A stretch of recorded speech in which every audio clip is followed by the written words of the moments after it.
Eventually, he walked off. He didn't run. He walked along the edge of the bushes there, down the shoreline. And I've continued to make noise, but I don't know how far he went.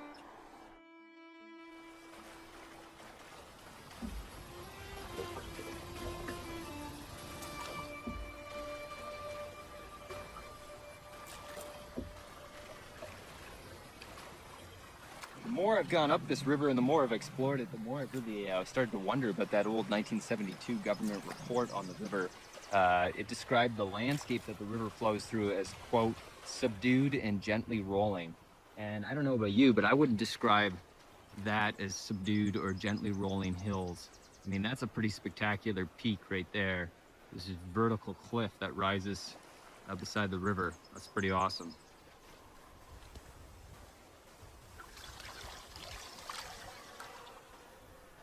The mosquitoes are getting bad.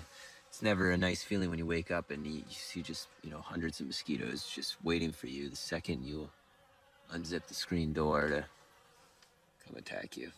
Looking pretty nasty. The nail is gonna fall off, but that's okay. And my fingers have become incredibly sore, I think from gripping the pole so hard. It's really sore when I go like this with them.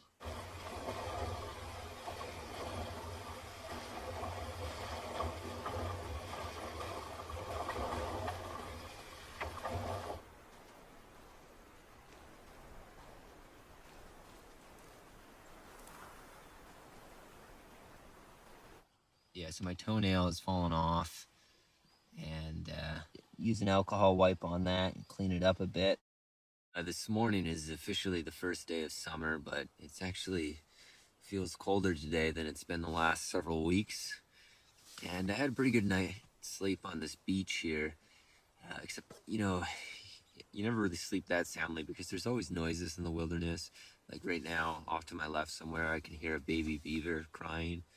And there's geese that honk and birds that chirp throughout the night. And sometimes, like a few nights ago, there's a bear that will wake you up, or a bear woke me up at least, when it's walking through the brush, or you hear a musk oxen trumble, or all kinds of things like that will wake you up. But I guess eventually you just kind of get used to it.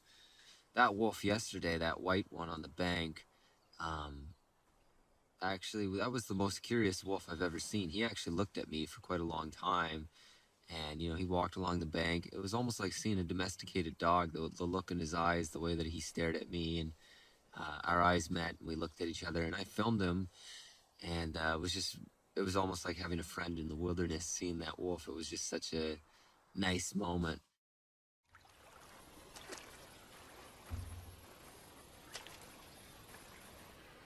This area has been burnt out before from a forest fire, but there's really high cliffs over there, and the river, the Hare Indian River here, is getting quite small and hemmed in by willow bushes on either side as I near the headwaters.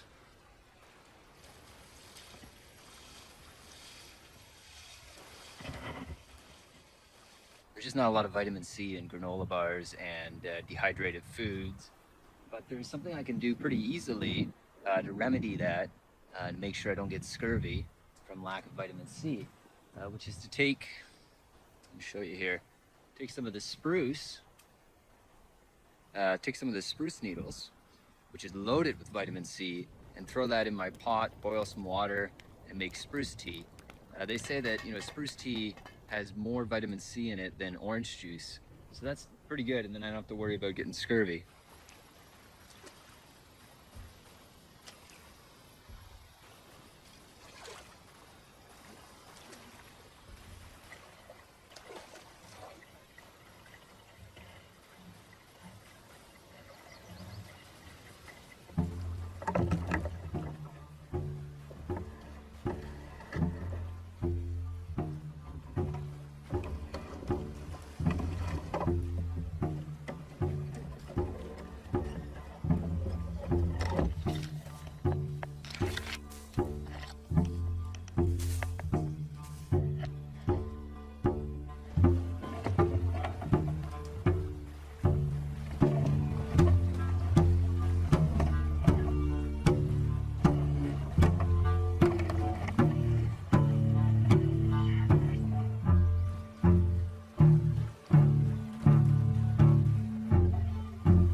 real disheartening sight behind me here. The river that I'm following pretty much just disappears into that morass, and there's no question I'm not gonna be able to drag the canoe through there.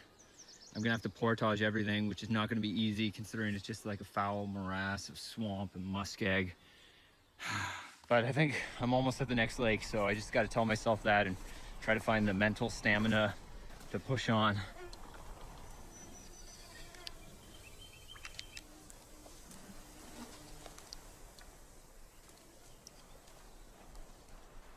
Well, I followed the river for as long as I possibly could, the Hare Indian River.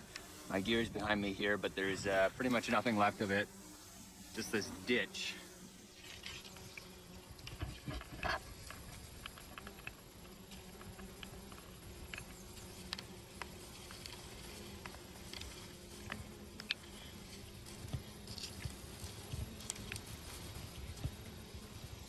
The current is clearly flowing that way, and that puts a smile on my face for a very important reason, because that means, you know, all the water I've encountered so far has been flowing the other direction. It's been flowing west, but this is flowing east.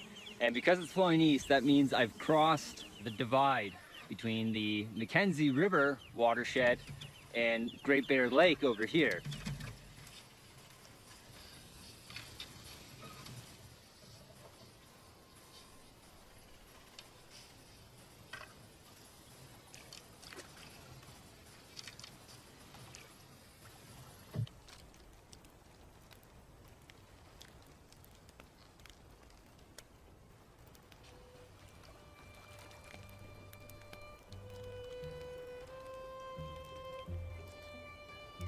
I'm the only person on the whole lake, all to my lonesome. There's some caves way up there on the mountain slopes. And when I say cave on a mountain, imagination always goes to strange places, and I imagine what manner of creature might live up there.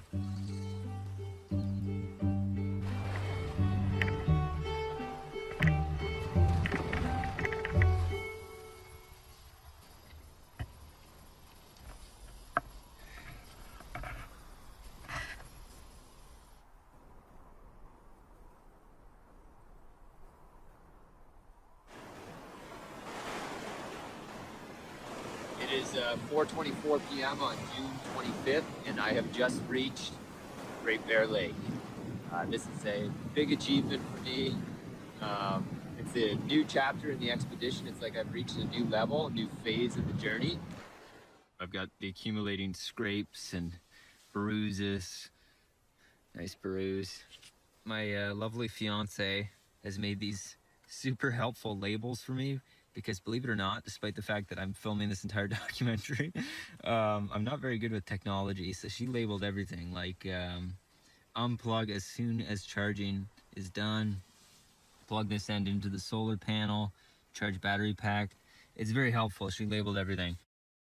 I just came around the corner here, and this is what made my heart sink. There's just nothing but ice as far as the eye can see. And it's a lot of ice. And it's gonna slow my progress right down to a crawl. There's just so much ice out there. Melting ice flows out there that's blocked up my passage along the coast of Great Bear Lake, so there's nothing I can do about it. I started at 3:30 a.m. and I'm operating on only 3 hours of sleep. I paddled 41 kilometers today on 3 hours of sleep. So I've made my camp on this beach, try to get as comfortable as I can. Gonna have a fire in a second, and just hope that when I wake up, this ice will be out of here and I can continue. 3:12 a.m. and I'm about to set off through the ice here on Great Bear Lake.